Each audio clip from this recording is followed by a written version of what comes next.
It was an ordinary Wednesday when the email popped up in my inbox. My wife, Claire, had been working for a tech company for nearly 5 years, and the annual work conference was approaching. The conference was a significant event for her, a chance to network, learn about the latest industry trends, and celebrate the company's successes. As I read through the email, I felt a mix of excitement for her and a hint of apprehension. The conference would take place in a city several hours away, and she would be gone for 3 days.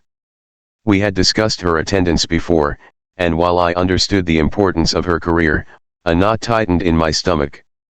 "Hey, Claire," I called from the kitchen as I prepared dinner. "You got the email about the conference?" "Yeah. I'm really looking forward to it," she replied, her voice echoing from the living room. I could hear the excitement in her tone, and it made me smile. "That's great. When do you leave?" "Next Friday. I'll be back Sunday evening." "It'll be nice to get away for a bit," she said, her eyes gleaming with anticipation. I nodded, trying to shake off my unease. Claire was an outgoing person, known for her charm and wit. She thrived in social settings, making friends effortlessly. I had always admired that about her, but it also made me nervous at times. I knew there would be after parties and networking events filled with alcohol and late-night conversations. As the days passed and the conference date drew nearer, I found myself obsessively checking her social media accounts, trying to gauge her excitement and the people she would be interacting with. Each like or comment from a male colleague made me feel a twinge of jealousy, even though I trusted her. The trust was there, but the insecurities lingered just below the surface. On the night before she was set to leave, I found Claire packing her bags. She laid out a selection of dresses and blouses, debating which outfits would be best for the events. "Do you think this one looks good?" she asked, holding up a fitted red dress. "Definitely. You look stunning in that," I replied, forcing a smile. I wanted her to feel confident and beautiful, but I couldn't shake the gnawing feeling that something could go wrong. "Thanks. I hope I get to meet some interesting people," she said, folding the dress neatly and placing it in her suitcase. "Of course, you will. Just remember to call me, okay?" "I want to hear all about it," I said, trying to sound casual. "I will. You'll get all the juicy details," she laughed, leaning over to kiss me. I tried to return the affection, but a shadow of doubt loomed in my mind. That night, as we lay in bed, I could sense the tension. Claire's breathing was even, her body relaxed against mine, but I felt restless. I closed my eyes, trying to will away the uneasiness that had taken root in my gut. "Everything will be fine," I told myself. "She loves you." But the more I repeated those words, the less I believed them. The next morning came too quickly. Claire left with a cheerful wave and a promise to call. I stood at the door, watching her walk away, feeling a mix of pride and anxiety. The house felt emptier without her. As the day dragged on, I found myself scrolling through my phone, reading news articles and watching random videos to keep my mind occupied. But all I could think about was Claire and the conference. What if she met someone? What if someone flirted with her? The what if spun in my head like a relentless wheel, each turn chipping away at my resolve. When evening fell, I received a text from Claire, "Just arrived. The hotel is amazing. Can't wait for the opening dinner tonight." I replied, trying to maintain my enthusiasm. "That's awesome. Have a great time. Can't wait to hear all about it." But deep down, the anxiety festered. The conference had begun, and I couldn't shake the feeling that this was just the beginning of something I wasn't ready for. Chapter 2, the first night. The first night of the conference arrived, and as I lay on the couch, I anxiously awaited Claire's call. She had promised to check in after the opening dinner, and I felt a mixture of anticipation and dread coursing through me. The clock ticked steadily, each passing minute amplifying my worries. Finally, just as I was about to lose hope, my phone buzzed. It was a text from Claire. Dinner was amazing. Met some fantastic people. Can't wait to tell you about them. Red heart. I responded, I'm glad. Enjoy yourself. Love you.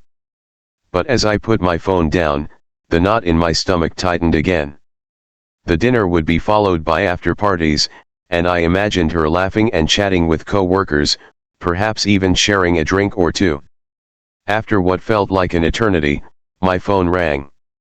Claire's name lit up the screen, and I answered eagerly. Hey, babe. How's it going? Hey. It's so lively here. The food was delicious, and everyone is really friendly, she said, her voice bright with enthusiasm.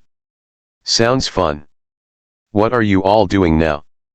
I asked, trying to sound nonchalant. Some of us are heading to a bar nearby. Just to unwind and socialize a bit. You know how it is. I could hear the laughter in the background, the sound of clinking glasses, and it made my heart race. Just be careful, okay? I don't want you to stay out too late, I said, attempting to sound casual. Don't worry. I'll be good. I promise, she replied, and I could almost picture her rolling her eyes playfully. I'll call you later, okay? Sure. Talk soon, I said, feeling a mix of relief and unease as we hung up. The night dragged on, and I tried to distract myself with movies, but my thoughts kept drifting back to Claire. I couldn't shake the mental images of her surrounded by her charming co-workers. What if someone was flirting with her? What if she felt a spark? Finally, after an agonizing few hours, my phone buzzed again. I snatched it up, heart racing.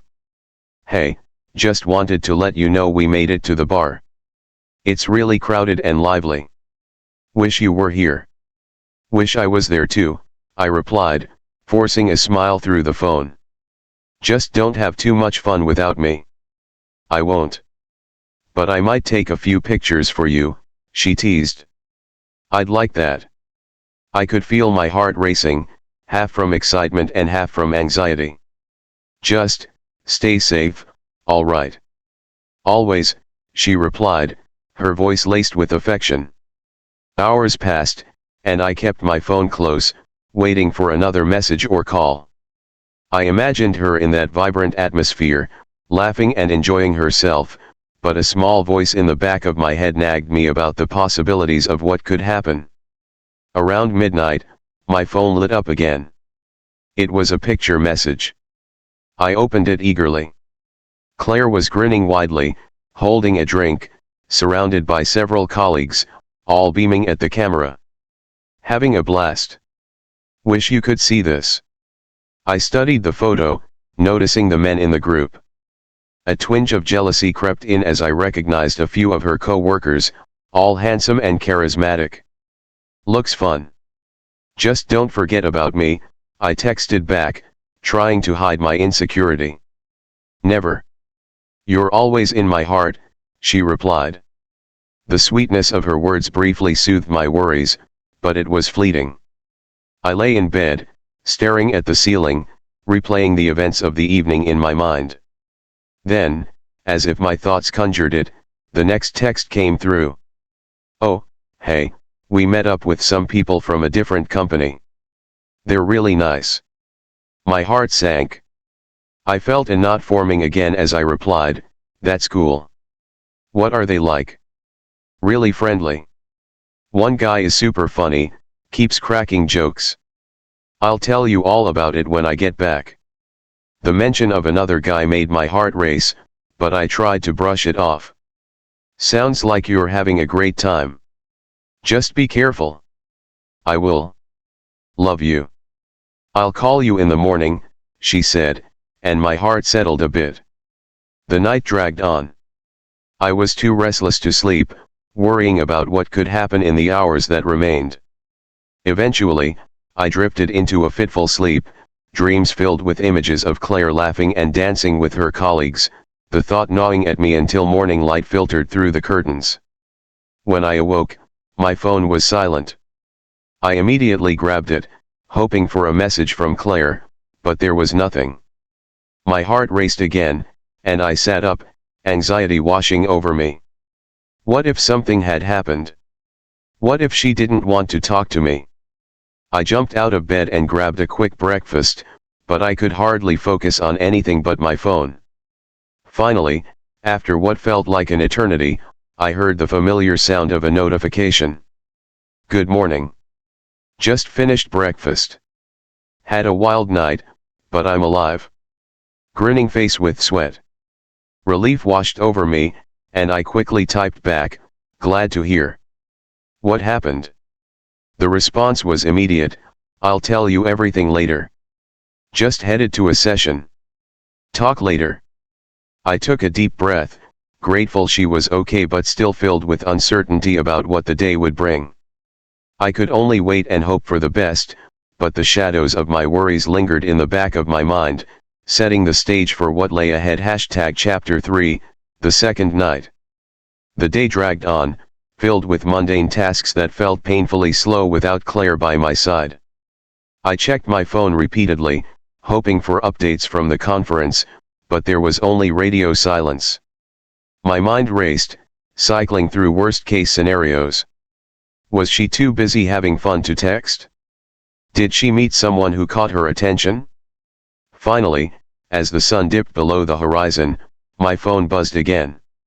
It was a message from Claire, finished the sessions. Heading out with some co-workers for dinner. Want to join via video call? Sure. I replied eagerly. What's the plan? Just a casual place nearby. I'll send you the link to join. Within minutes, my screen lit up with her smiling face. She was seated at a table in a bustling restaurant, laughter and chatter surrounding her. The warmth of her presence filled the room, and I felt a surge of affection mixed with anxiety. Hey. You look great. I said, trying to mask the tension in my voice. Thanks. I just threw on whatever I could find, she laughed, glancing at her colleagues who were engaged in their own conversations. Looks like you're having a good time, I observed, trying to focus on her instead of the other people at the table. Yeah. This conference has been amazing. I'm learning so much, she said, taking a sip of her drink. I noticed a man sitting next to her, laughing and leaning in a bit closer than necessary. Who's that guy? I asked, attempting to sound casual. Oh, that's Jason. He's from one of the marketing teams. Really funny guy, she replied, her tone light and carefree. Funny, huh? Just how funny? I couldn't help but probe, the jealousy creeping back in. Relax. He's harmless. Just a good conversationalist, she said, rolling her eyes playfully. You know how these work events go. Everyone is just trying to network. I took a deep breath, trying to suppress the knot forming in my stomach. I get that. Just, be careful, all right? I promise. You know you're the only one for me, she said, her sincerity shining through the screen. You're my favorite. The conversation shifted as her colleagues included me, asking me questions about my day and laughing along with Claire's stories. For a brief moment, I felt part of the group, but as she continued to chat and laugh, I could sense the distance growing. After a while, Claire excused herself to take a break, and I could feel the tension returning. Hey, are you okay? I asked, trying to gauge her mood. Yeah, just a little overwhelmed. I need to step outside for a moment. I'll be back, she replied, a bright smile still on her face. I watched her walk away, my heart sinking as I tried to read her body language. I wanted her to have fun, to thrive in her element, but the worry bubbled up again. A few minutes passed, and I scrolled through my phone, trying to distract myself from the thoughts swirling in my head. Suddenly, my phone buzzed again. It was Claire. I'm back. Just needed a breather. Everything all right? Yeah. Just had a chat with one of the other teams. They're doing some cool things. Sounds great. So, what's the plan after dinner? I asked, my voice barely masking my curiosity. We're thinking about hitting up the rooftop bar afterward for drinks. I'll try to call you when we get there, she said, excitement evident in her tone. All right, I'll be waiting, I replied, trying to ignore the apprehension gnawing at me. As the evening progressed, I stayed glued to my phone, half watching a movie but more focused on waiting for Claire's call. Time slipped by, and finally, I received a message. Hey. Just finished dinner. The food was amazing. We're headed to the rooftop bar now. Can't wait to show you the view. I typed back, sounds incredible. Enjoy. But remember, I want to hear all the details when you get back. Of course. Love you. Face blowing a kiss. Love you too. The next message arrived shortly after. Joining us is another team, so it's going to be a big group. I hope you don't mind. No, not at all. Just have fun, I replied, trying to shake off the rising anxiety. Minutes felt like hours, and I glanced at the clock, wondering if I'd hear from her soon. I imagined her up on that rooftop, the city skyline twinkling beneath her, surrounded by laughter and camaraderie. I wanted her to feel free, but my thoughts spiraled into what-ifs. Finally, the video call notification lit up my screen. Claire's face appeared, bright and beaming, but there was a flicker of something in her eyes that caught my attention. Hey there, she said cheerfully. Look at this view. Behind her, the city was alive with lights, and I couldn't help but smile. Wow, that's beautiful. Right? It's so much fun up here. Everyone is just having a blast. As she pointed the camera around, I saw her colleagues laughing, drinks in hand. But then my heart dropped as I noticed Jason, the guy from earlier, leaning in closer, whispering something in her ear that made her laugh uncontrollably. The warmth I felt earlier faded, replaced by a tightness in my chest. Looks like you're having fun with Jason, I said, trying to keep my voice steady. Oh, don't be silly. He's just joking around. It's all in good fun, she replied, her laughter echoing through the phone. I know, I just. Before I could finish my thought, someone in the background called out, Hey, Claire. Come join us for a toast. Hold on. I'll be right back, she said, and before I could protest, she had turned away, leaving me staring at the empty screen, feeling more alone than ever.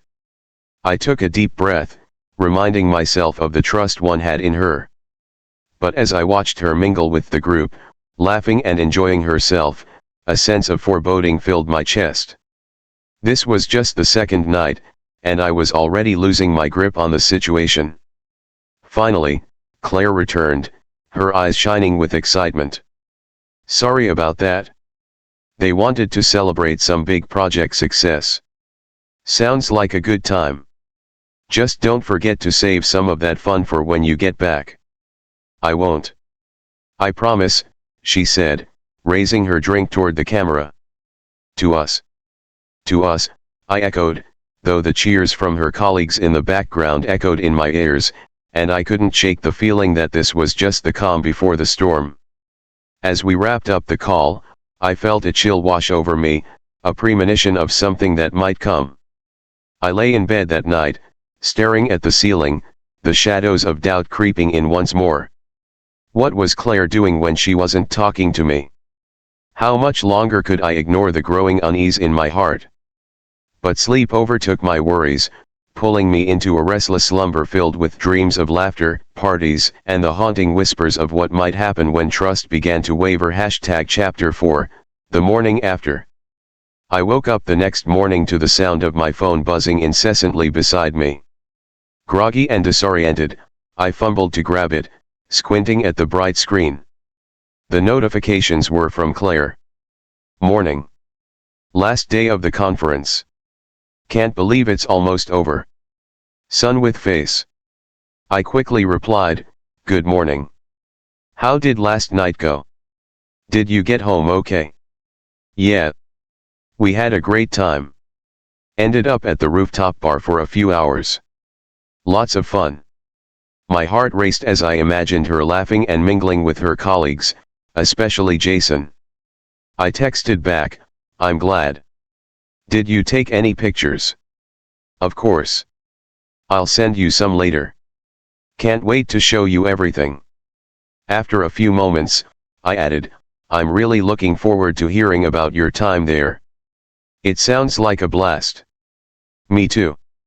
I'll call you after the last session, okay? Love you. Love you too. I put the phone down, feeling a mix of relief and lingering anxiety. She sounded happy, but the more I thought about the night before, the more my insecurities gnawed at me. As the morning rolled on, I tried to occupy myself with chores and errands, but my mind wandered back to Claire and the conference. Each time I glanced at my phone, a flicker of hope surged through me, only to be followed by disappointment when it remained silent. Eventually, I found myself pacing the living room, waiting for the call I so desperately wanted. I was anxious to hear her voice, to hear every detail, but also to assuage the worries that had grown over the past few days. Finally, as the afternoon sun streamed through the window, my phone rang. I snatched it up, my heart pounding in anticipation. Hey, babe. Claire's cheerful voice filled the line. Hey. How was the last day? It was fantastic. I attended a couple of really informative sessions.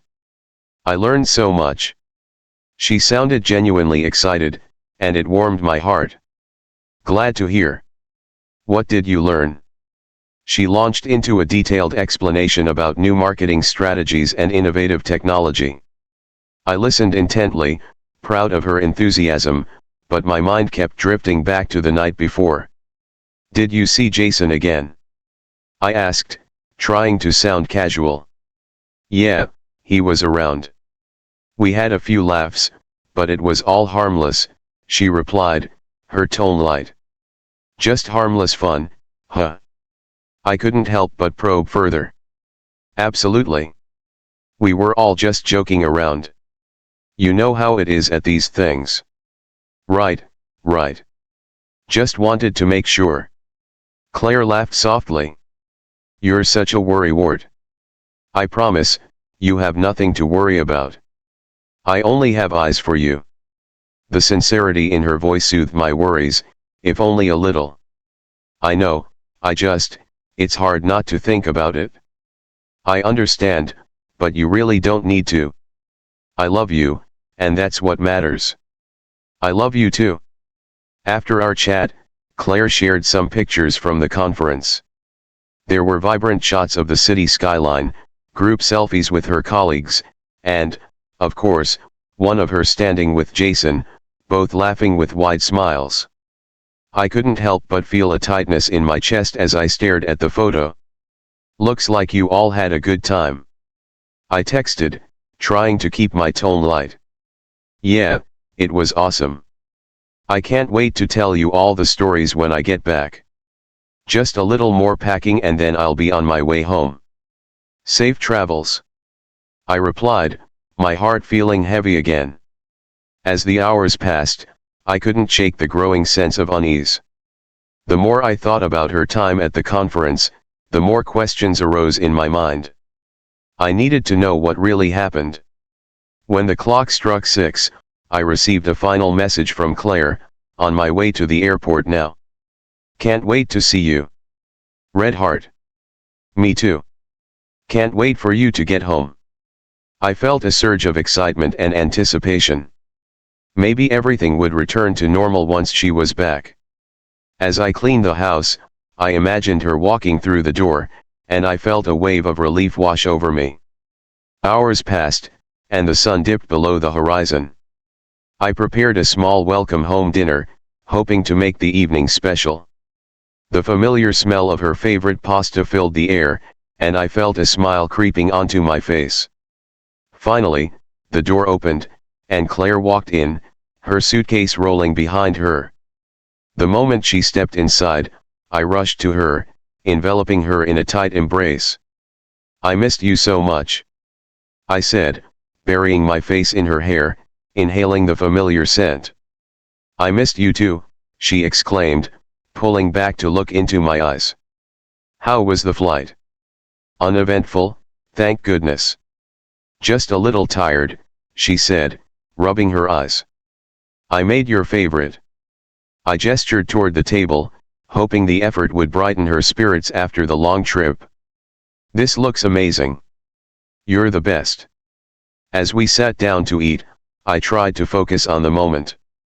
But my mind kept wandering to the conference. I needed to know more about her experience and what she had done with her colleagues. "So, tell me everything. What was the best part?" I asked, trying to sound enthusiastic. "Well, the sessions were really informative, and I met some incredible people," she began, excitement bubbling over as she recounted her experiences. "But honestly, the rooftop bar was the highlight. The view was breathtaking." I nodded, eager to hear more. "And Jason? What was he like?" She paused, looking thoughtful. "He's really charismatic and funny. He made everyone laugh. But it was all very light-hearted." "Light-hearted, huh? Just like you said last night." I felt the weight of my earlier concerns creeping back in. "Absolutely. I promise you, there's nothing to worry about," she assured me, reaching for my hand across the table. "I believe you. It was hard being away from you." "I know, but you have to trust me," she said, her voice steady. "You're the one I want to be with, no matter what." The sincerity in her voice eased my worries, even if just a little. We finished dinner, and she shared more stories about the conference, laughter punctuating her tales. But I couldn't shake the feeling that something was off, like there was more beneath the surface that she wasn't sharing. As we cleaned up, I decided to let it go for the night. We cuddled up on the couch, her head resting on my shoulder as we watched a movie. But as I glanced down at her, my mind couldn't help but drift back to the events of the past few days, the unease lurking in the shadows of our laughter. Sleep came slowly that night, and when I finally drifted off, my dreams were filled with images of laughter, trust, and the nagging feeling that the storm was far from over. Chapter 5, Uneasy Revelations. The next few days passed in a blur of normalcy. Claire settled back into her routine, and while I was thrilled to have her home, the lingering tension remained. I tried to push away my doubts, focusing instead on the little moments we shared, but I couldn't shake the feeling that something had shifted during her trip. One evening, as we lounged on the couch watching a movie, I noticed Claire's phone buzzing on the coffee table. She had left it unattended, and I could see a message notification from Jason pop up. My heart raced. "Who's texting you?" I asked casually, trying to keep my tone light. "Oh, just some friends from the conference. We've been keeping in touch," she replied, her voice airy, but I detected a hint of hesitation. I nodded, but inside, my stomach churned. Was Jason one of those friends? My mind raced with possibilities. Why was she still communicating with him? "Are you close with them now?" I asked, forcing myself to sound nonchalant. "Not really close, just friendly. It's nice to keep connections from the conference, you know." "Sure," I replied, but my gut twisted in discomfort. That night, as I lay in bed beside her, my mind was a whirlwind of doubt and anxiety. Claire seemed happy, but the more I thought about Jason, the more questions surfaced. Had their connection deepened? What kind of friendship did she really have with him?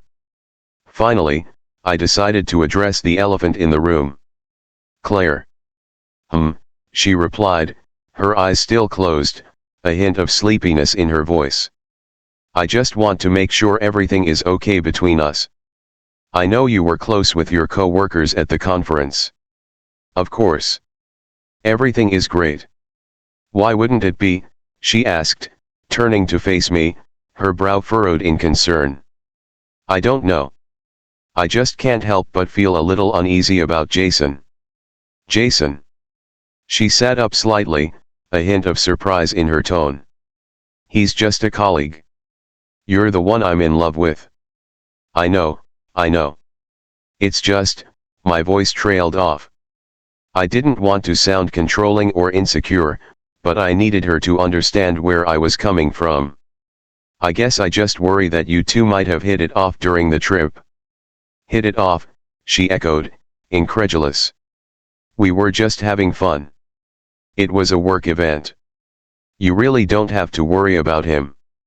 I looked into her eyes, searching for any sign of dishonesty, but all I saw was confusion and sincerity. I'm sorry if I'm overreacting. I just want to be open with you about how I feel. I appreciate that, and I'm glad you're being honest, she said softly. But I promise you, there's nothing between us. You're the one I want to be with. I nodded, grateful for her reassurance, but the doubts still lingered in the back of my mind like shadows. The next day, as I was preparing breakfast, Claire's phone buzzed again. I glanced over, seeing another message from Jason pop up. My heart raced, and before I could stop myself, I grabbed her phone and opened the message. Hey, hope you're doing well. Let's grab a drink sometime to celebrate the conference. Panic surged through me. Why was he still trying to connect with her?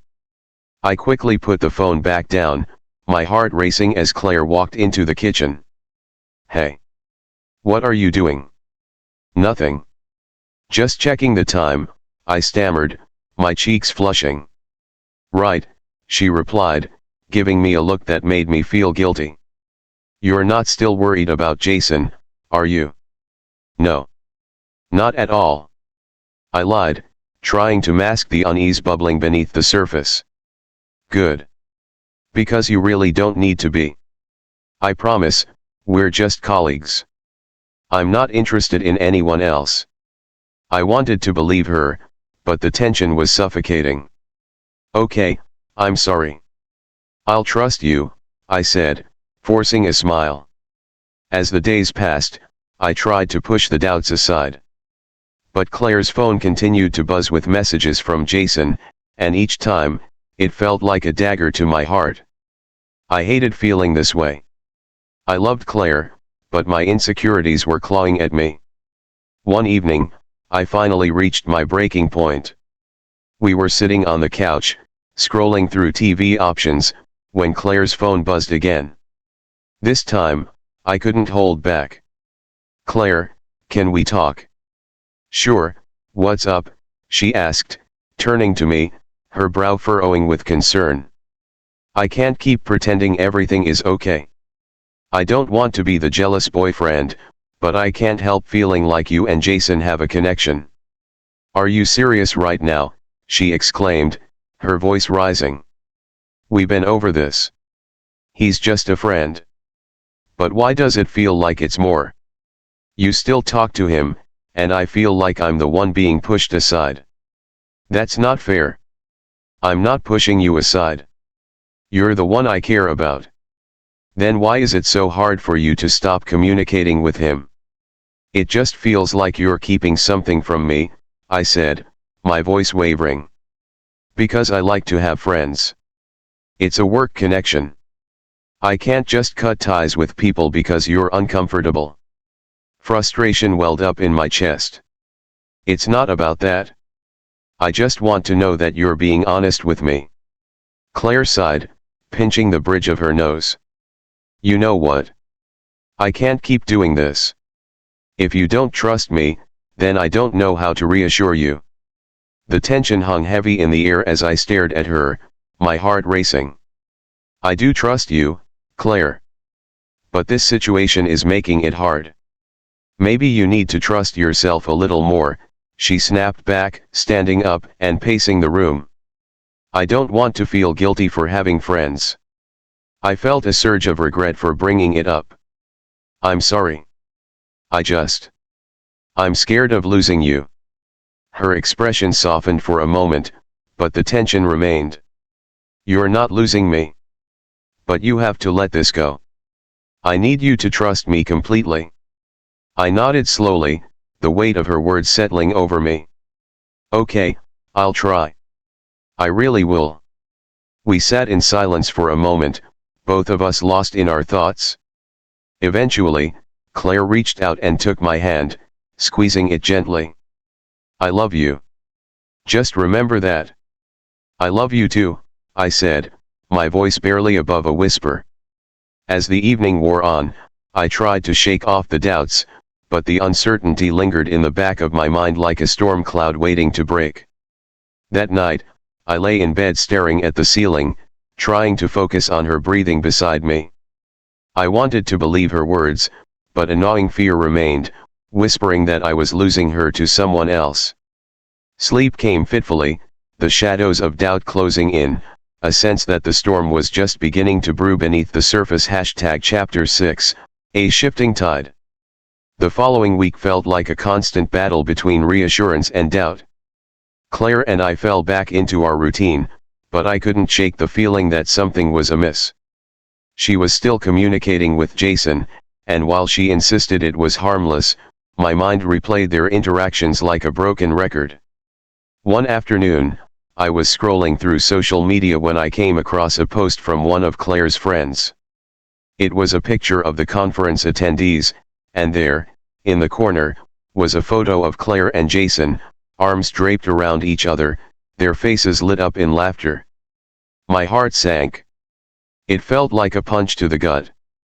I couldn't help but feel that there was something intimate in the way they were standing so close together, smiling like they shared a secret. I gritted my teeth, forcing myself to breathe. Hey, Claire. Can you come here for a sec? She appeared in the living room, her hair tied back in a messy bun, a casual t-shirt and shorts on. What's up? Did you see this photo? I held my phone up, showing her the picture. Her eyes scanned the image, and I watched her expression shift. Oh, yeah, that was from the conference. We were just goofing around. Goofing around, huh? I said, trying to keep my tone even. You and Jason look pretty cozy. Claire's eyes narrowed slightly. We were just having fun, babe. You know how it is with these work events. Everyone was mingling. Yeah, but you don't have to wrap your arm around him like that, I shot back, the frustration spilling out. Come on. You're reading way too much into this. You're turning something innocent into a problem. Maybe I wouldn't be if you weren't still in contact with him. This doesn't look innocent to me. Why are you so intent on creating drama? We're friends. I'm sorry if that makes you uncomfortable, but you have to trust me. I want to trust you, but it's hard when you keep acting like this. Claire sighed, running a hand through her hair. I'm not going to stop being friends with someone just because you're insecure. I'm not insecure. I just want some boundaries. Boundaries, she echoed, her voice incredulous. You're asking me to cut ties with someone who has nothing to do with our relationship. That's not fair. I don't want you to cut ties. I just want you to respect how I feel. She shook her head, frustration evident on her face. And I want you to stop questioning my loyalty. I've done nothing to betray you. The conversation hung heavy between us, both of us breathing heavily as we tried to navigate our feelings. I felt cornered, and the resentment simmering just beneath the surface threatened to boil over. You know what? I'm sorry. I started, but she interrupted me. No, you're right. I shouldn't have to defend myself to you. If you can't trust me, then what are we doing? Her words cut deep. I knew she was right, but the fear gnawed at me. I don't want to lose you, Claire.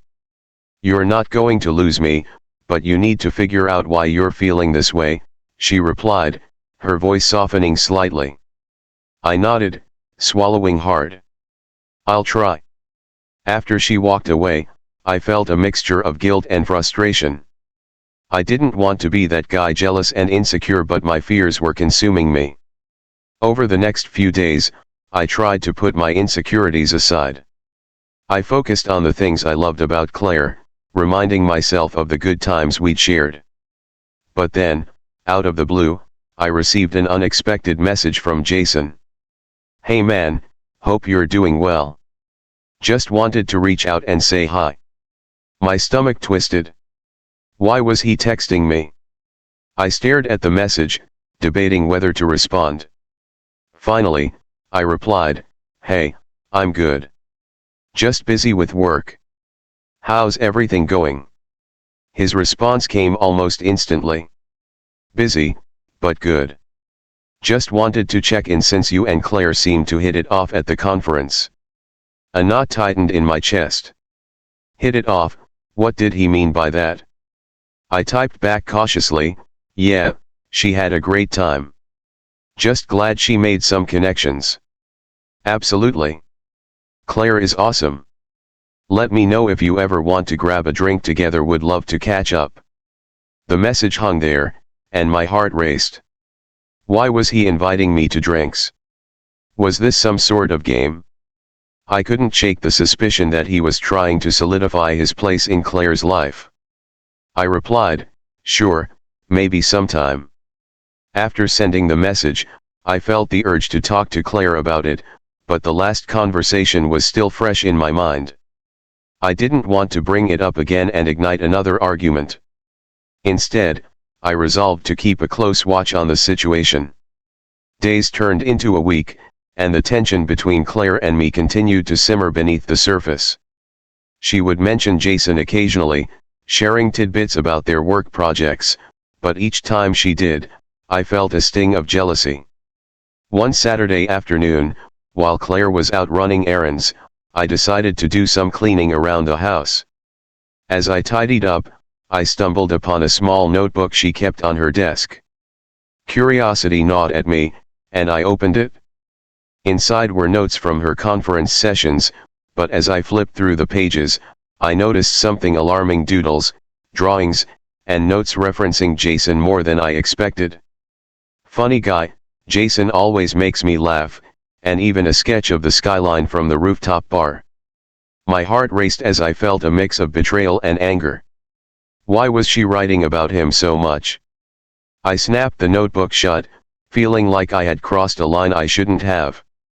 When Claire returned home, I put on a smile, hoping to push my worries aside. "Hey, how was your day?" "Good. I got us some groceries and picked up a few things for dinner," she replied cheerfully.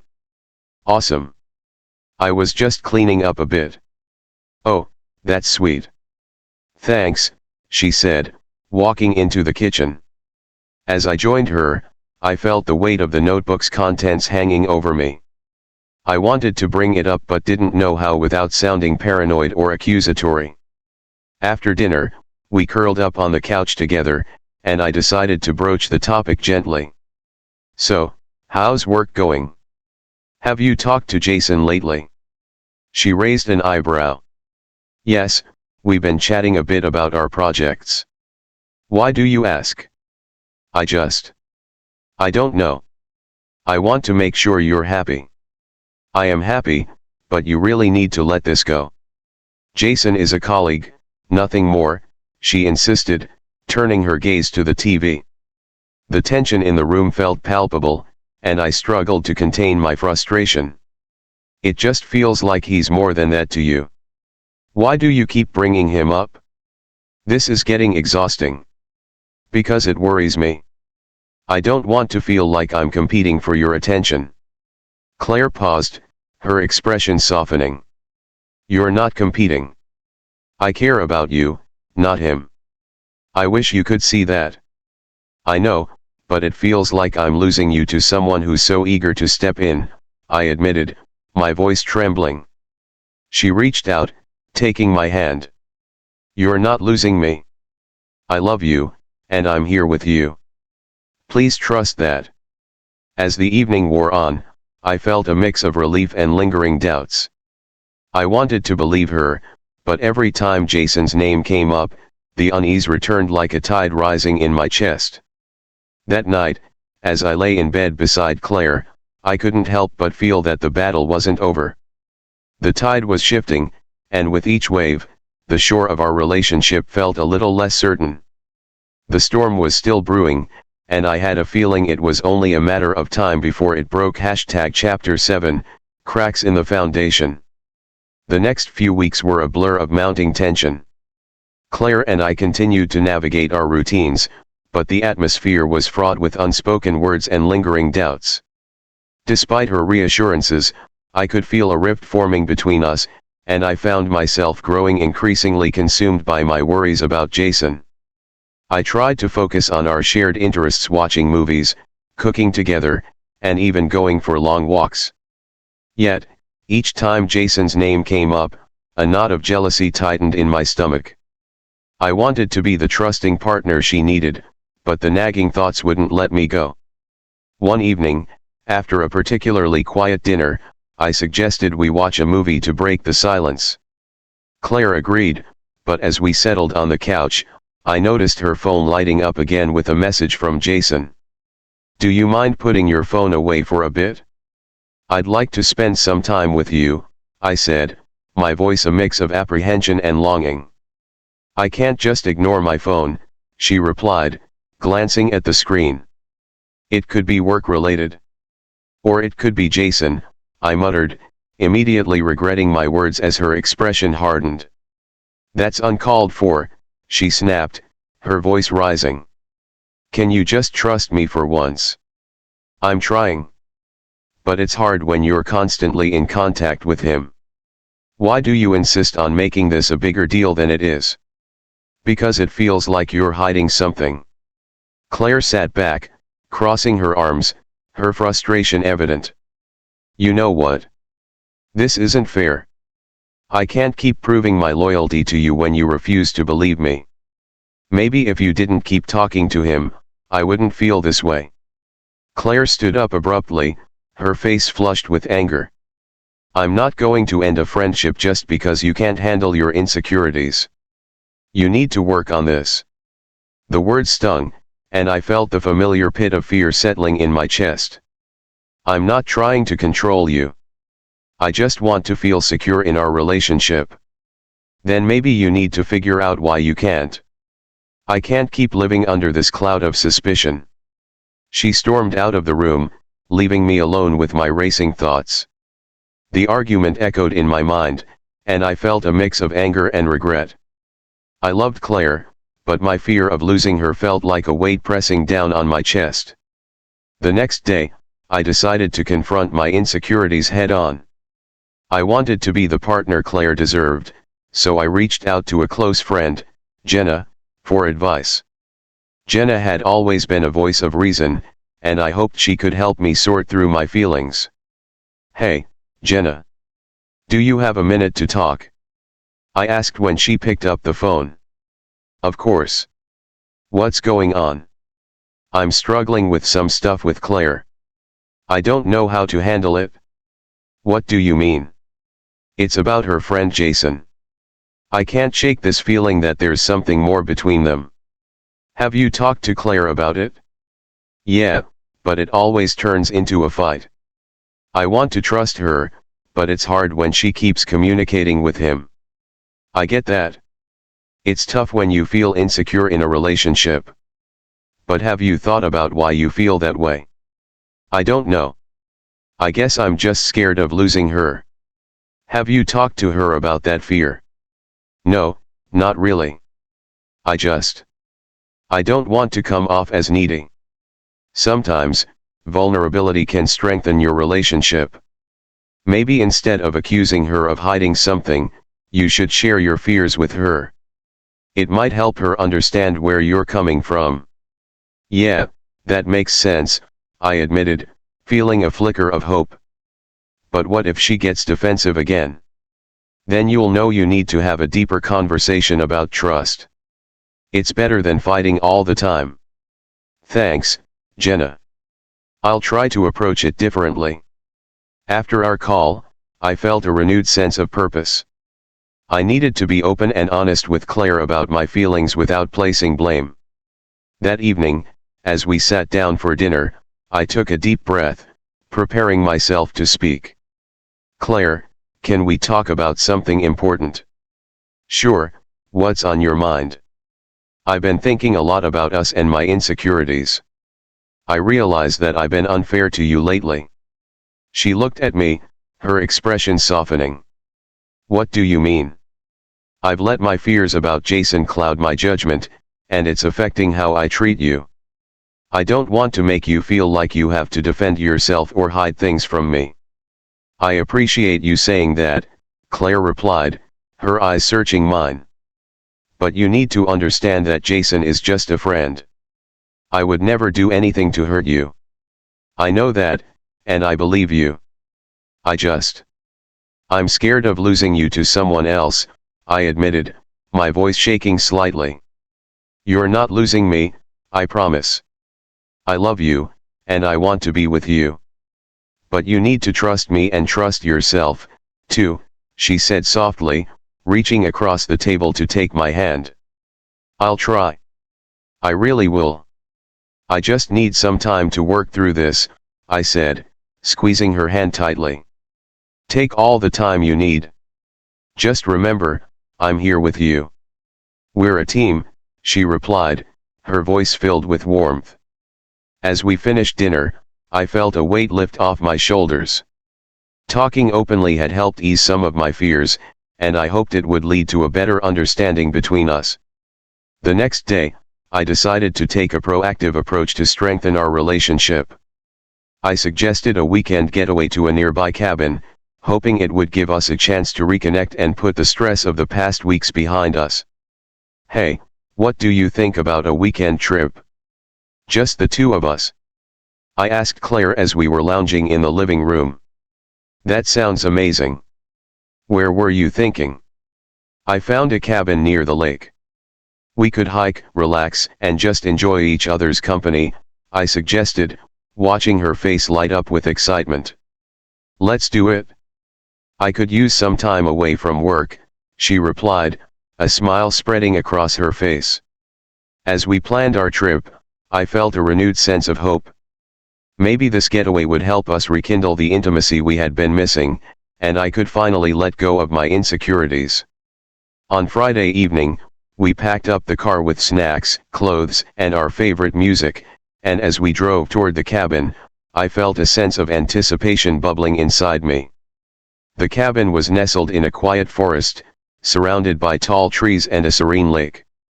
As we unloaded our things, I took a moment to breathe in the fresh air, feeling the tension of the past few weeks slowly dissipate. This place is perfect, Claire exclaimed, spinning around to take it all in. Right? I thought it would be a great escape, I said, smiling at her enthusiasm. As we settled in for the evening, I could see a spark returning between us. We cooked dinner together, shared laughter, and reminisced about our favorite moments. The weight of our earlier fights felt like a distant memory, and I was grateful for this chance to reconnect. After dinner, we made our way to the porch, where we sat together, watching the stars twinkle above. The tranquility of the night wrapped around us like a warm blanket, and I felt more at ease than I had in weeks. Thank you for planning this, Claire said softly, leaning her head on my shoulder. I'm glad you're enjoying it. I needed this time with you, I replied, my heart swelling. As we talked late into the night, I realized that our bond was stronger than any doubts I had. Claire was my partner, and I wanted to let go of the fears that had been holding me back. But as I drifted off to sleep that night, I couldn't shake the feeling that the storm wasn't quite over yet. I could still feel the undercurrents of tension, and I knew that I had to confront my fears about Jason once and for all. The weekend was just beginning, and with it, I sensed that the tides would continue to shift. #Chapter 8, the calm before the storm. The first light of morning filtered through the cabin's windows, casting a warm glow across the room. I awoke to the sound of birds chirping and Claire bustling about in the kitchen. The scent of freshly brewed coffee wafted through the air, stirring me from sleep. I stretched and joined her in the kitchen, where she was preparing breakfast. "Morning, sleepyhead," she greeted, her eyes sparkling. "Good morning. This place feels amazing," I replied, pouring myself a cup of coffee. "Right? I'm so glad we came. I feel like we really needed this." We enjoyed breakfast on the porch, taking in the serene views of the lake and the surrounding trees. As the sun climbed higher in the sky, the world around us felt peaceful, a stark contrast to the storm brewing within me. I knew I had to address my feelings about Jason, but I wanted to find the right moment to do so. After breakfast, we decided to explore the nearby trails. Hand in hand, we hiked along the winding paths, the sounds of nature enveloping us. We laughed and talked, and for a while, it felt like everything was back to normal. As we reached a clearing with a stunning view of the lake below, I paused, feeling a weight settle in my stomach. This was the moment I had been preparing for. I turned to Claire, who was catching her breath, her cheeks flushed from the hike. "Claire, can we talk?" I asked, my voice steady despite the unease I felt. "Sure. What's on your mind?" I took a deep breath, gathering my thoughts. "I know we've been having a great time, and I really want to enjoy this trip with you, but there's something I need to get off my chest." Claire looked at me attentively, her expression shifting to one of concern. "Okay, what is it?" "I've been thinking a lot about Jason and how our relationship has changed since the conference. I can't shake the feeling that there's something more between you two," I admitted, my heart pounding. Claire's brows furrowed as she processed my words. "You're still worried about him?" "I am. I want to be honest about how I feel. I want to trust you, but every time I hear his name, it brings up all these insecurities. I'm afraid I'm going to lose you." She sighed, looking down at the ground for a moment before meeting my gaze. "I understand that you're feeling this way, but I promise you, there's nothing between us. He's just a friend. I care about you, and I would never do anything to hurt you. I know you say that, but it's hard for me to let go of these feelings," I said, my voice shaking slightly. "I don't want to hold you back or make you feel like you can't be friends with him. But I need to know that you're committed to us." "Of course I am," she exclaimed, her eyes wide with emotion. "But it's frustrating to hear you doubt that. It makes me feel like I'm walking on eggshells." "I don't want you to feel that way," I replied, running a hand through my hair in frustration. "I just need you to understand where I'm coming from. I do understand, but you have to work on trusting me. I can't keep defending myself against these accusations," she said, her voice laced with frustration. "I'm sorry, Claire. I don't want to push you away," I said, taking her hands in mine. "I love you, and I want to be with you. I just need to figure out how to let go of this fear." Claire nodded, her expression softening. "I want to help you with that. Maybe we can set some boundaries around our conversations with others." "Like what?" "Like, maybe I can limit my communication with Jason a bit. I don't want to make you uncomfortable, and I want to prioritize our relationship," she suggested. "That could help," I said, feeling a sense of relief wash over me. "I think that would make it easier for both of us." As we continued to talk, I felt the tension between us begin to ease. We hiked back to the cabin, and I felt hopeful that this trip would help strengthen our relationship. That afternoon, we decided to take a canoe out on the lake. As we paddled together, I felt a renewed sense of connection, the water gliding smoothly beneath us. We laughed and splashed each other, enjoying the moment.